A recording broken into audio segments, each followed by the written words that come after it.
آگے کون سے واقعات بنے، آگے کیسی ان خاندان والوں کے اوپر گھٹنا گھٹی، آگے کیسے ان خاندان والوں کا امتحان لیا گیا، کس طرح ان کو مصیبتوں میں ڈالا گیا، کس طرح ان کا امتحان لیا گیا، اور کتنے صابر و شاکر تھے وہ خاندان والے جو جوان بیٹے کی میت پر نہ رویا وہ حسین، جو جوان بیٹے کی میت پر نہ رویا وہ حسین، جس نے اپنے پورے کنبے کو کربلا میں دے دیا وہ حسین۔ کیا صابر و شاکر خاندان تھا وہ۔ آج ہمیں تھوڑی سی بھی تکلیف ہو جاتی ہے تو فوراً گلا شکوہ زباں پر آ جاتا ہے، یا رب پوری دنیا میں اکیلا انسان ہوں یا اللہ کہ تم مجھے ہی مصیبتیں دیتا ہے۔ ارے ہماری مصیبتیں تو ان کے مصیبتوں کے ذرہ برابر نہیں تھی۔ یارو سوچو، جنہوں نے جوان بیٹے کو 18 سال کے بیٹے کو قربان ہوتے ہوئے دیکھا،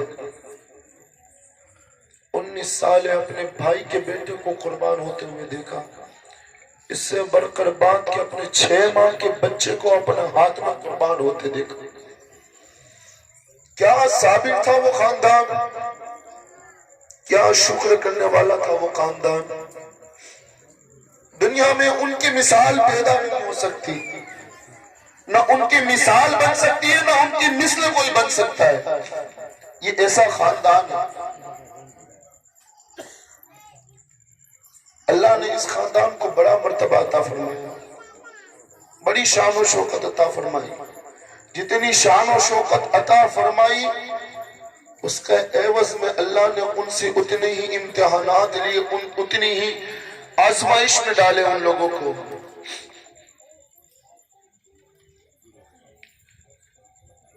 محترم حضرات،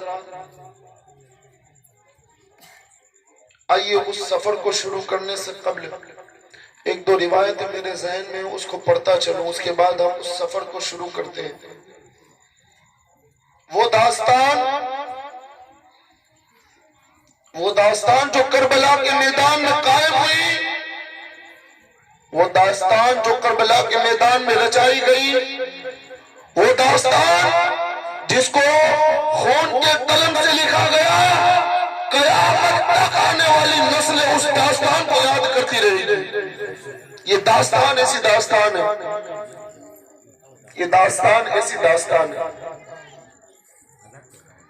آقا علیہ السلام ایک مرتبہ بیٹھے ہوئے تھے، میرے حضور کی بارگاہ میں تمام صحابہ اکرام میں بیٹھے تھے۔ آقا علیہ السلام صحابہ سے وعظ فرما رہے تھے۔ اب اتنے میں ایک صحابی نے رسول اللہ کی بارگاہ میں عرض کی، اللہ کے رسول صلی اللہ علیہ وسلم اگر آپ اجازت دیں، اگر آپ اجازت دیں تو میں آپ سے ایک چھوٹا سا سوال کروں۔ آقا مسکرائے، فرمائے اے میرے صحابی تجھے جو پوچھنا ہے وہ پوچھ، تجھے جو سوال کرنا ہے وہ کر۔ وہ صحابی رسول نے عرض کی، یا رسول اللہ صلی اللہ علیہ وسلم، ہر نبی کی نسل، ہر انسان کی نسل اس کے بیٹے سے چلتی ہے۔ یا رسول اللہ، آپ کے یہاں بھی 2 بیٹے پیدا ہوئے تھے لیکن وہ بچپنے کے عالم میں رب کو پیارے ہو گئے۔ اے اللہ کے رسول صلی اللہ علیہ وسلم، تو آپ کی نسل چلے گی تو کس سے چلے گی؟ میرے حضور مسکرا کر فرمایا حضور نے کہ اے میرے صحابی، میری نسل چلے گی تو میری بیٹی فاطمہ کے بیٹوں سے چلے گی۔ میری نسل چلے گی، میری بیٹی فاطمہ کے بیٹوں سے چلے گی۔ اس لیے آقا نے فرمایا کہ یہ میرے بھی بیٹے ہیں اور میری بیٹی کے بھی بیٹے ہیں۔ حسن و حسین میرے بھی بیٹے ہیں اور میری بیٹی کے بھی بیٹے ہیں۔ اور آقا علیہ السلام کا پوری زندگی کا ایک معمول تھا کہ حضور صلی اللہ علیہ وسلم اللہ رب العزت کی بارگاہ میں دعا کرتے تھے کہ اے مولا مجھے شہادت کی موت عطا فرما۔ درود پاک پڑھے، اللہم صلی علی سیدنا مولانا محمد وعلی آل محمد اصحاب مبارک وسلم، صلاۃ و سلام علیک یا رسول اللہ صلی اللہ علیہ وسلم۔ میں اپنی خواتین حضرات سے مقدمہ پر یہ گزارش کرنا چاہتا ہوں کہ آپ لوگ جو یہ آواز کرتے ہیں وہ آواز کو بند کر دیں۔ آپ کے آواز کرنے سے جو تقریر کا تسلسل ہے یہ تسلسل ٹوٹتا ہے۔ ذہن دوسری طرف منتشر ہو جاتا ہے. تو آپ میری خواتین حضرات جو یہاں پر بیٹھی ہیں وہ خاموشی سے ان آقاؤں کا ذکر سنیں. آقا علیہ السلام رب العزت کی بارگاہ میں دعا کرتے تھے مولا مجھے شہادت کی موت عطا فرما. آقا کئی جنگوں میں بھی گئے. آقا علیہ السلام کی دانت مبارک بھی شہید ہوئے. آقا علیہ السلام نے ایک مرتبہ رب کی بارگاہ میں ہاتھ اٹھائے, سر اٹھائے, کہنے لگے اللہ اے میرے پروردگار عالم تو مجھے شہادت کی موت عطا فرما. تو جن سے پیار کرتا ہے ان سے شہادت کی موت دیتا ہے. رب مجھے بھی شہادت کی موت عطا فرما. یہ حضور دعا کر رہے ہیں. میرے رب نے فرمایا کہ اے میرا محبوب اگر مکہ کے کافر یا مدینہ کے کافر بھی اگر تمہیں تکلیف پہنچائے تب بھی تمہیں تمہارے بال بھی داغا نہیں کر سکتے. مکہ کے کافر یا مدینہ کے کافر یا پوری دنیا کے کافر مل کر بھی تمہیں تکلیف پہنچانا چاہے تب بھی تکلیف نہیں پہنچا سکتے, اس لیے کہ تمہاری حفاظت ہمارے ذمہ ہے. اللہ خود فرماتا ہے محبوب تمہاری حفاظت ہمارے ذمہ ہے. آقا علیہ السلام نے جب اس جواب کو سنا تو میرے حضور کا چہرہ مبارک وہ گلاب جیسا چہرہ مرجھا گیا. حضور نے اپنی گردن کو نیچے ڈالا. میرے رب نے ارشاد فرمایا اے محبوب آپ کو کس چیز نے غم زدہ کیا, آپ کو کس چیز نے اداس کیا, غم زدہ کیا. میرے محبوب نے فرمایا عرض کی مولا تو نے سب کو شہادت کی موت عطا دی, اے یا رب مجھے شہادت کی موت کب آئے گی. میرے رب کی طرف سے جواب آیا محبوب ہم تمہیں شہادت کی موت نہیں دیں گے لیکن تمہاری بیٹی کے یہاں جو بیٹے پیدا ہوں گے انہیں شہادت کی موت عطا فرمائیں گے. ایک کو زہر دے کر شہید کیا جائے گا اور دوسرے کو کربلا کے میدان میں شہید کیا جائے گا. وہ شہید تو بظاہر تمہاری بیٹی کے بیٹے شہید ہوں گے لیکن محبوب شہادت تمہاری لکھی جائے گی. محبوب شہادت تمہاری لکھی جائے گی.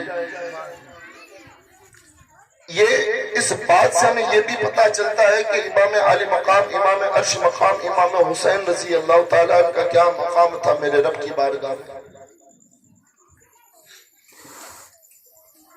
محترم حضرات کل ہم نے اپنی گفتگو کو یہاں پر چھوڑا تھا کہ امام علی مقام اپنے قافلے کو لے کر, اپنے کنبے کو لے کر مدینہ سے ہجرت کر گئے. اب امام علی مقام امام حسین اپنے قافلے کو لے کر مکہ المکرمہ پہنچے. اس وقت مکہ کا حال یہ تھا, مکہ کا ماحول یہ تھا کہ حسین جب مکہ کے اندر پہنچے نا, اب یہ بات ایسی بات کرنے چلا ہوں, اپنے ذہنوں کو یہاں پر رکھیے. یہ بات میں آپ لوگوں کو پہلے ہی بتا دوں کہ یہ ایسی بات کرنے چلا ہوں کہ نہ اس میں زیادہ ذوق پکڑوں گا, نہ اس میں زیادہ اونچی آواز میں بولوں گا, نہ آپ لوگوں کو جذبے کے ساتھ سننا ہے. لیکن میں نے پہلے ہی روایت پڑھ دی, ایک روایت اور پڑھ دوں, ذہن میں آ رہی ہے ایک روایت اور پڑھ دوں. ایک زکریا نامی بادشاہ تھا جس کا نام زکریا تھا. وہ بڑا بادشاہ تھا زکریا نامی. اس نے اپنے علاقے کی جتنی بھی بادشاہ تھے سب بادشاہوں کو بلایا. مسلمان بادشاہ تھا زکریا. بادشاہ نے اپنے علاقے کے بادشاہ لوگ جتنے بھی تھے, کارندے بادشاہ, قبیلے کے سرداران, ان سب کو بلایا اور بلانے کے بعد مشورہ کیا کہ اے قبیلے کے سردار تم اب تمہاری فوج لے کر میری فوج کے اندر شامل ہو جاؤ تو ہماری فوج بڑی ہو جائے گی. جیسے کہ سکندر بادشاہ نے دنیا پر حکومت کی تھی تو وہ زکریا بادشاہ نے مسلمان تھا, اس نے تمام بادشاہوں کو بلایا اور کہا کہ تم لوگ میری فوج کے اندر شامل ہو جاؤ, میری فوج میں شامل ہو جاؤ تو اپنی فوج بڑی ہو جائے گی. تو تمام جو کارندے تھے, جو قبیلے کے سرداران تھے, انہوں نے حامی بھر لی اور سب نے زکریا کی فوج کے اندر سب شامل ہو گئے. اب وہ بادشاہ تھا زکریا, اس کی فوج تو بڑی ہو گئی, بڑی فوج ہو گئی اس کی. ایک مرتبہ وہ زکریا بادشاہ اپنے گھوڑے کے اوپر سوار تھا, اپنے گھوڑے اوپر بیٹھا ہوا تھا, سوار تھا. تو اس کے چاہنے والوں نے دیکھا تو کیا دیکھا کہ زکریا کی آنکھوں سے آنسو نکل رہے ہیں. یارو اس روایت کو اپنے دلوں کے کانوں سے سنیں گا, اس کے بعد ہم اپنی گفتگو کو آگے بڑھائیں. زکریا کے ساتھیوں نے دیکھا کہ زکریا اپنے گھوڑے کے اوپر بیٹھ کر رو رہا. ساتھیوں نے کہا اے زکریا بادشاہ تجھے تو خوش ہونا چاہیے, کہ تیری فوج اتنی بڑی ہو گئی، اتنی بڑھ گئی ہے تیری فوج، تجھے تو راضی ہونا چاہیے، تجھے تو خوش ہونا چاہیے۔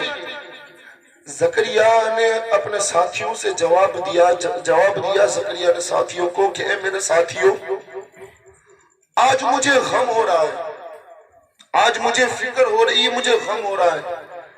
آج جتنی بڑی فوج میرے پاس ہے، کاش یہ فوج، کاش میں اس وقت ہوتا اور میرے پاس اتنی بڑی فوج ہوتی، کاش میں کربلا کے موقع پر ہوتا اور میرے پاس اتنی بڑی فوج ہوتی تو میں امام حسین کے کام آ جاتا، تو میں امام علی مقام کے کام آ جاتا، ان کے اوپر آنچ آنے نہ دیتا، اس لیے کہ وہ رسول اللہ کے آنکھوں کی ٹھنڈک تھے، وہ علی کے دلارے تھے، وہ فاطمہ کے جگر پارے تھے۔ اگر میں اور میری فوج کربلا کے وقت ہوتی تو میں اپنی پوری فوج کو حسین کے نام پر قربان کر دیتا، خود بھی حسین کے نام پر قربان ہو جاتا۔ ساتھیوں نے پوچھا اس وجہ سے رو رہے ہو؟ کہا اس وجہ سے میں رو رہا ہوں، اس وجہ سے رو رہا ہوں کہ میں حسین کے کام نہ آ سکا۔ کچھ ہی وقت گزرا تھا، کچھ ہی ٹائم گزرا تھا کہ زکریا کا انتقال ہوا۔ صرف زکریا حسین کی یاد میں رویا تھا۔ کچھ ہی مدت ہوئی کہ زکریا کا انتقال ہوا تو کسی ساتھی نے زکریا کو خواب میں دیکھا۔ زکریا سے پوچھا ہے زکریا، اللہ نے تیرے ساتھ کیا معاملہ کیا؟ اللہ نے تجھے بخشا کہ نہیں بخشا؟ تو زکریا کہنے لگا کہ یارو اللہ نے میرے ساتھ بڑا اچھا سلوک کیا، مجھے بخش دیا، میرے پر رحم فرمایا۔ کہا زکریا تجھ پر اللہ نے کس وجہ سے رحم فرمایا؟ زکریا کہنے لگا یارو میرے اعمال نہیں دیکھے گئے، بس اس بنا پر میں بخشا گیا ہوں کہ یاد حسین نے ایک آنسو بہایا تھا، اس آنسو کی برکت سے اللہ نے میرے سارے گناہوں کو بخش دیا، میرے سارے گناہوں کو بخش دیا اور مجھے جنت کا پروانہ عطا فرما دیا، صرف ایک آنسو کی برکت سے۔ تو اسی لیے کہتا ہوں کہ آج اپنی آنکھوں کو یاد حسین میں تر کرو۔ آج ہمیں امام مسلم اور ان کے ننھے شہزادوں کی شہادت کو سننا ہے۔ آج ہمیں اپنے دل بھرے انداز میں اپنے دل کو حسین کی محبت میں ڈبا دو، اپنے دل کو حسین کی یاد میں گوتا لگا دو، اپنی آنکھوں کو مولا حسین کے نام پر تر کرو۔ یاروں میں نے یہ دلیل بھی دے دی کہ یاد حسین میں، حسین کی یاد میں اگر آپ کی آنکھ سے ایک بھی آنسو گرا، ایک بھی آنسو، تو اللہ اس آنسو کی برکت سے اللہ آپ کی نجات فرما دے گا، اس آنسو کی برکت سے۔ امام علی مقام، امام عرش مقام جب مکہ المکرمہ کے اندر داخل ہوئے، آپ اپنے قافلے کے ساتھ جب مکہ کے اندر پہنچے تو مولا حسین کو وہ وقت یاد آ گیا، وہ وقت یاد آیا جب میرے آقا مکہ سے ہجرت کر کے مدینہ گئے تھے تو مدینہ کے لوگ حضور کی آمد پر پھول برسا رہے تھے، خوشی منا رہے تھے۔ ویسے ہی حسین جب آج مکہ کے اندر داخل ہوئے تو مکہ کے جو اکابر بڑے بڑے صحابہ اکرام تھے وہ تمام لوگ جب حسین اپنے قافلے کے ساتھ آئے تو سب خوشی خوشی حسین کا استقبال کرتے ہیں، حسین کو بلاتے ہیں۔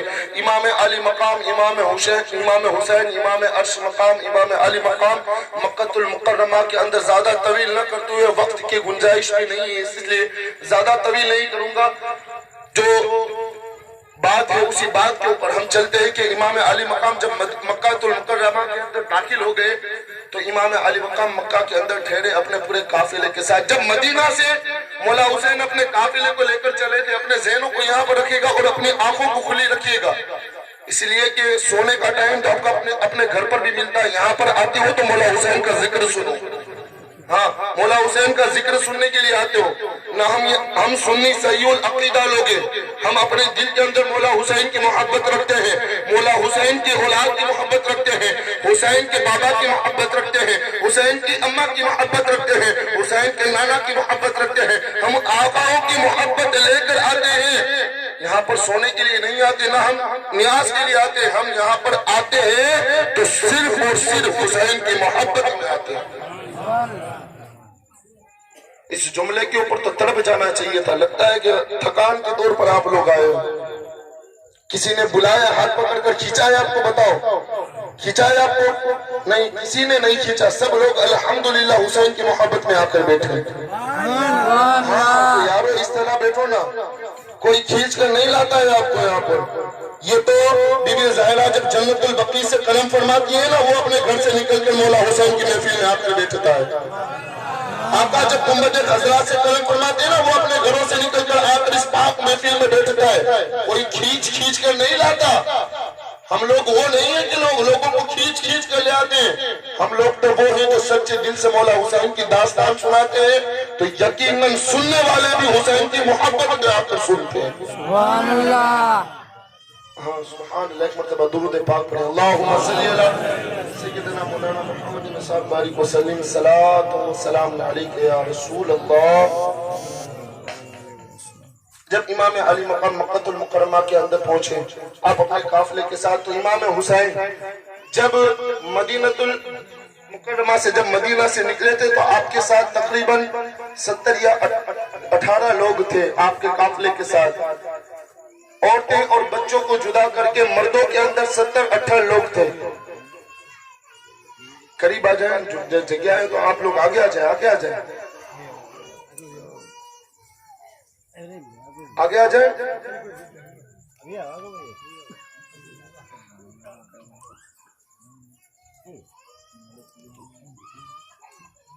سبحان اللہ.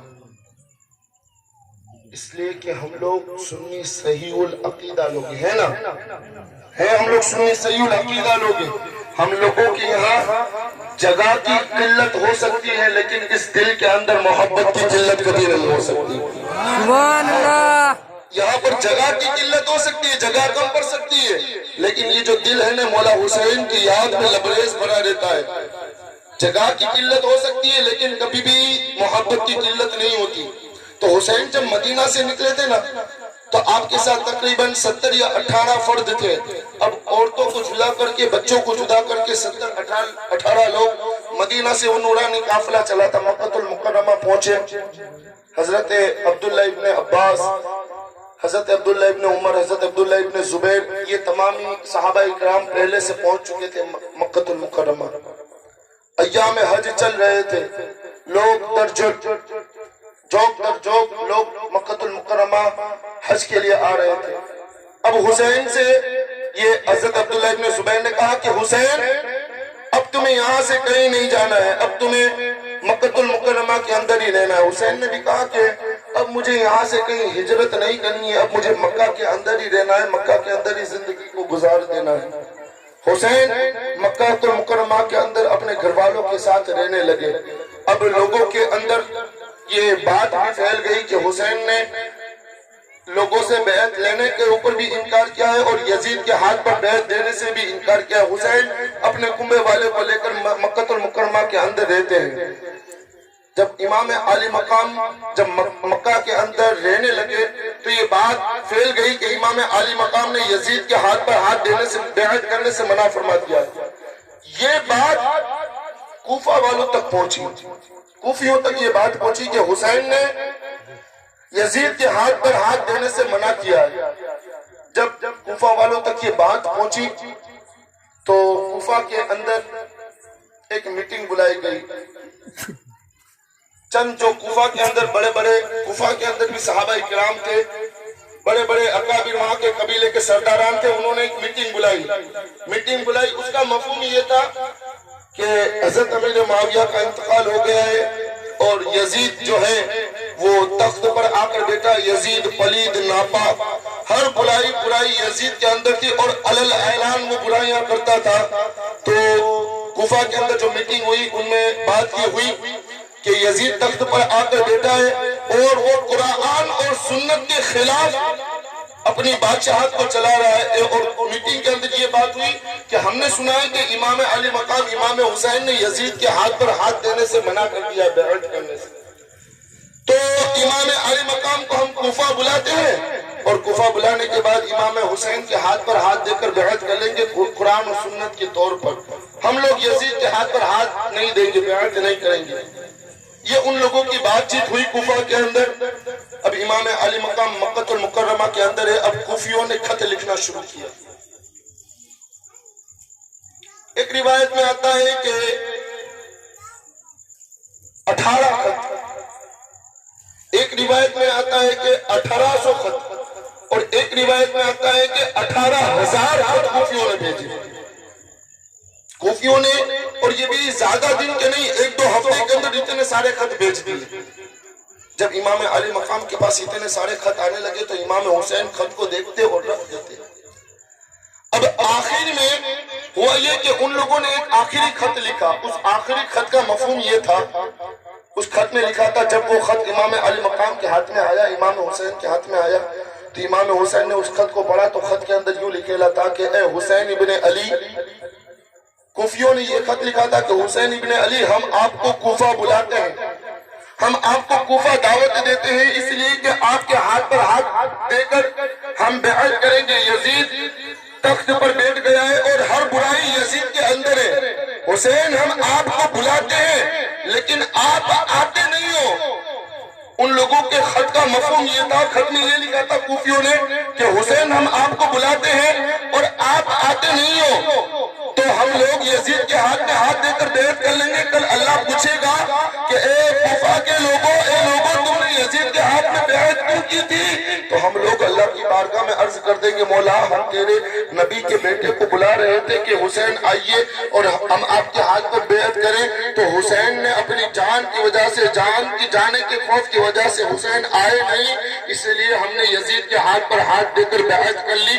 جب کوفہ والوں نے یہ خط لکھ کر مولا حسین کو بھیجا، آقا حسین نے جب اس خط کو پڑھا تو مولا حسین کا پورا وجود کانپ گیا، اس لیے کہ آخرت کی فکر، جس نے اپنے ماتھے کی نگاہوں سے میرے حضور کو دیکھا ہو، جس نے حضور کے پاس پرورش پائی ہو، جس نے حضور کے پاس اپنا بچپن گزارا ہو، جس نے حضور کی زبان کو چوسا ہو، جس کے گلے کو حضور نے چوما ہو، اس حسین کے اوپر جب دین کی بات آئی تو حسین کا پورا وجود کانپ گیا۔ حسین کہنے لگے کہ اب ہمیں کوفہ جانا پڑے گا۔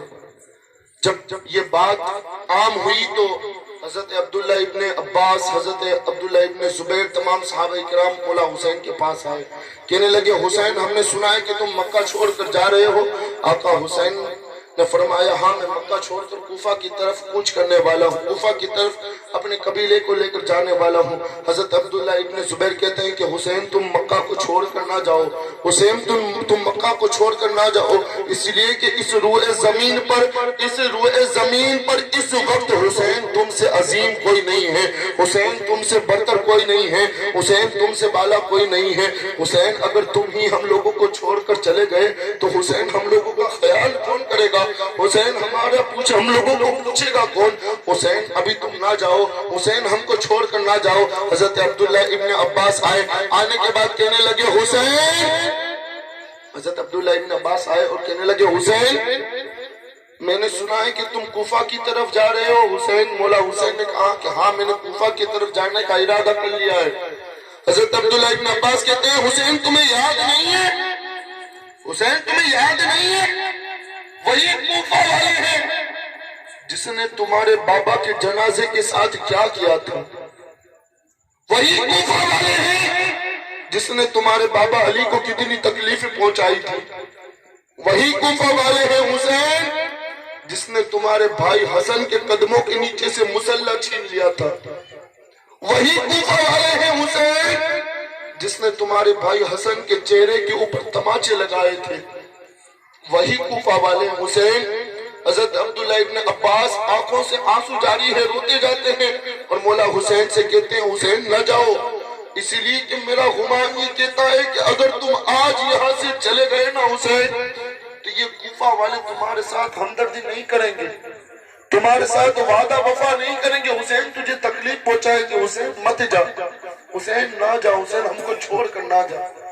آقا حسین نے جب یہ بات سنی، مولا حسین نے وہ خط آیا تھا وہ خط دکھایا، یہ دیکھو اس خط کو پڑھو، اس خط کے اندر کوفیوں نے یہ لکھا ہے کہ حسین اگر تم نہ آئے، ہمارے بلانے پر بھی تم نہیں آتے ہو، کل اللہ پوچھے گا کہ تم نے یزید کے ہاتھ پر ہاتھ دے کر بیعت کر لی تھی، تو ہم اس رب کی بارگاہ میں کہہ دیں گے کہ ہم نے حسین کو بلایا تھا لیکن حسین آئے نہیں، اس لیے ہم نے یزید کے ہاتھ پر ہاتھ دے کر بیعت کر لی۔ مولا حسین نے جب وہ خط حضرت عبداللہ ابن عباس کو دکھایا، تمام صحابہ اکرام خاموش ہو گئے۔